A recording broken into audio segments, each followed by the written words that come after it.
नमस्कार। मैं doctor Jawahar the still life YouTube channel आपका स्वागत है। आज हम बात करते हैं सम्राट अकबर के बारे में। सम्राट अकबर के संपूर्ण जीवन को हम देखते हैं और देखने के बाद ये पता चलता है कि सम्राट सच में महान थे या नहीं। इसलिए सम्राट अकबर को महान कहने के लिए, सुनने के लिए, जानने के लिए, समझने के लिए आपको वीडियो को अंत तक देखना है। जब लास्ट तक देखें, अंत तक देखेंगे तो जरूरी आप उसको महान कह सकते हैं, अन्यथा आपकी समझ में नहीं आएगा। अगर हम सम्राट अकबर को महान क्यों कहते हैं, ऐसी कौन से काम उसने कर दिए जिसकी वजह से हम उसको महान कहते हैं।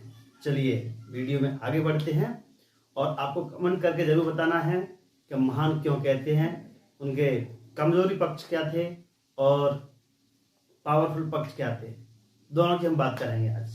ठीक, पर मैटर छोटा है लेकिन इसमें बहुत बड़ा अकबर महानता के जो गुण हैं वो सारे छिपे हुए हैं। तो अकबर महान है, मैंने क्वेश्चन मार्क लगाया है। महान क्यों है, क्या वजह है? मुगल वंश की नींव तो किसने डाली थी? बाबर ने डाली थी। किसने? बाबर ने। और उसके बाद जिस श्रेय स्थापित करने का श्रेय किसको जाता है? अकबर को जाता है। ऐसे कितने बड़े काम उसने कर दिए, उसके पिता हुमायूं नहीं कर पाए।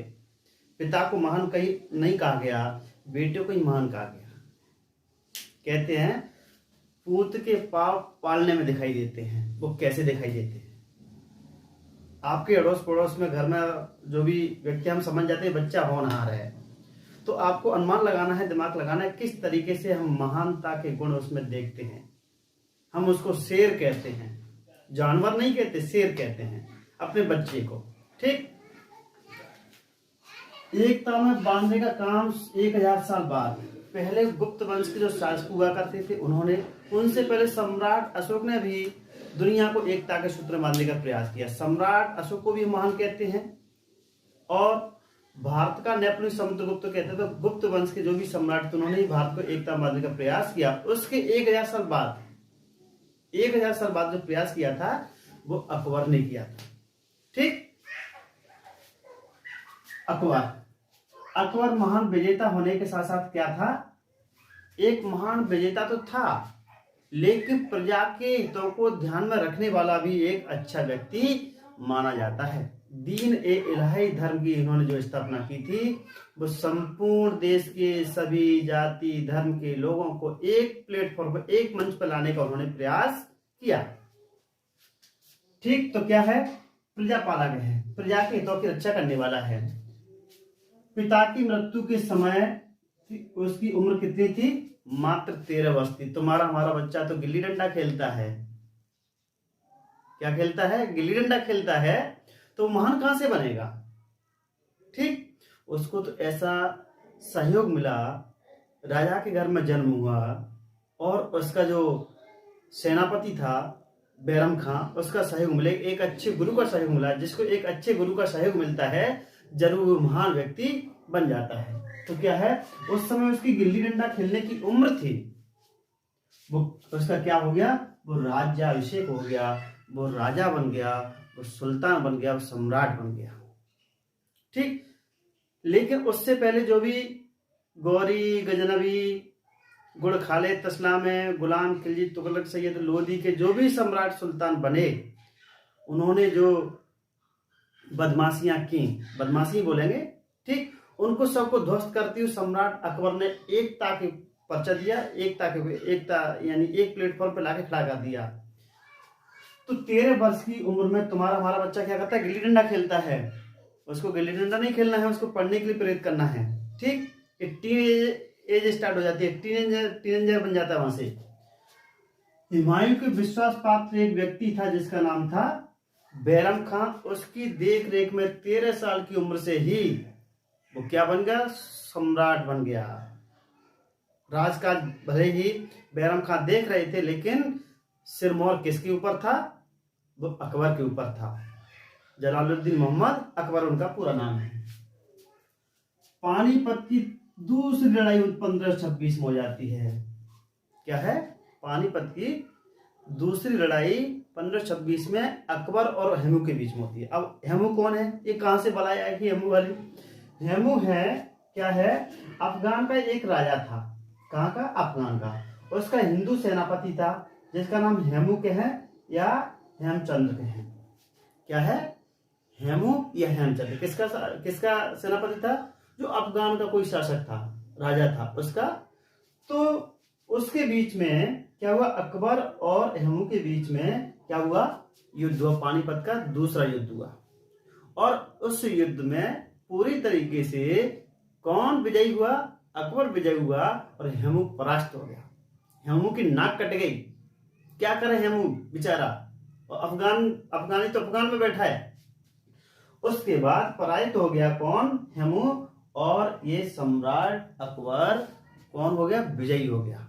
ठीक, तो ये बात आपको पता होना चाहिए। क्या पता होना चाहिए? कि पानीपत की दूसरी लड़ाई में 1526 में कौन विजयी हुआ? अकबर विजयी हुआ और हेमू हार गया। अब जैसे ही विजयी हुआ तो विजयी शासक सम्राट क्या करता है, उसने अपने साम्राज्य का विस्तार किया। पानीपत है, पंजाब है, दिल्ली पे क्या कर लिया?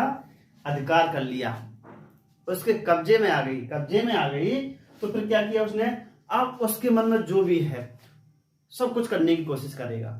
तो यहां बात आती है कि अपने साम्राज्य का विस्तार कैसे करें। हम और आप जीत जाते हैं, हम भी चाहते हैं हम अपना राज्याभिषेक तो हो गया, लेकिन हम अपने साम्राज्य विस्तार कैसे करें, किस तरीके से दूर दूर तक अपना परचम लहराएं। तो साम्राज्य विस्तार की बात आती है, तो हमें अपने साम्राज्य, अपने राज्य को साम्राज्य बनाना है, उसका विस्तार करना है, पूरी तरीके से फैलाना है। तो सीधा पहला पॉइंट दिया उसने, सीधा संघर्ष किया, सीधा लड़ाई करने की कोशिश की। जो भी शासक हैं अड़ोस के पड़ोस के, चाहे हिंदू हो चाहे मुस्लिम, सबको सीधा संघर्ष किया और विभिन्न लड़ाइयां इन्होंने की और जीते भी। दूसरा क्या है? वैवाहिक संबंध। वैवाहिक संबंध उस समय का बहुत बड़ा फेरबदल था, बहुत बड़ा। जो व्यक्ति सोच नहीं सकता इंटर रिलीजन की शादी करने की, लेकिन इसने काम करके दिखाया। बाद में चर्चा करें उसकी। और तीसरा काम मित्रता। एक हाथ में गुलाब का फूल है, एक हाथ में तलवार है। क्या चाहिए भैया? गुलाब का फूल चाहिए, मित्रता का प्रतीक है, पकड़ो और आया हमारी साइड में। नहीं, एक साइड में क्या है? तलवार है। तो तलवार का कम सहयोग लेते हुए उसने क्या किया? मित्रता यानी फ्रेंडशिप उसने करने की कोशिश की। ठीक, अब चौथा क्या है? चौथा है अधीनता स्वीकार करने वाले जो व्यक्ति थे उनको क्या दिए? बड़े बड़े पद दे दिए। अब तो आओगे बेटा ऐसी लाइन में। उन्होंने लालच दिया, लोभ दिया और व्यक्ति उसकी शरण में जाते चले गए। ठीक, तो हम मित्रता की बात करते हैं उस समय की। ये 4 पॉइंट आपकी समझ में आ गए। पहला का सीधा संघर्ष करना है, दूसरा वैवाहिक संबंध करना है, तीसरा दोस्ती करना है, चौथा लालच देकर के बड़े बड़े पद देकर के उनको अपनी अधीनता स्वीकार करवानी है। ठीक, विवाह की बात करते हैं। आमेर के राजा, राजपूत राजा कौन है? आमेर के राजपूत राजा है, भारमल उनका नाम है। उनकी पुत्री थी, उससे उसने विवाह कर लिया। क्या कर लिया? विवाह कर लिया। अब हिंदू और मुसलमान दोनों आपस में एक हो गए। किस आधार पर? वैवाहिक संबंधों के आधार पर। जब किसी से रिश्ता जुड़ जाता है, किसी घर में शादी हो जाती है, वो उसका घर का क्या है? मालिक बन जाता है, उसकी फ्रेंडशिप हो जाती है। मालिक का मतलब जिसकी बेटी उसके घर में है तो मालिक है ही। ठीक, और मालिक का पिताजी है तो मालिक तो वैसे ही है। ठीक है, इस तरीके से आमेर के राजपूत राजा भारमल की पुत्री का विवाह हो गया। अब यहाँ सीख क्या मिलती है? मैंने पहले आपको बताया कि जो गुलाम खिलजी तुगलक, सैयद लोदी 5 वंशों के शासक थे, उन्होंने हिंदुओं को मारा, कूटा, कत्लेआम मचाया, मर्डर किया, विभिन्न प्रकार के अन्याय अत्याचार किए। वो सारे अन्याय अत्याचार को एक सम्राट महान अकबर ने ही ध्वस्त कर दिया। कैसे कर दिया?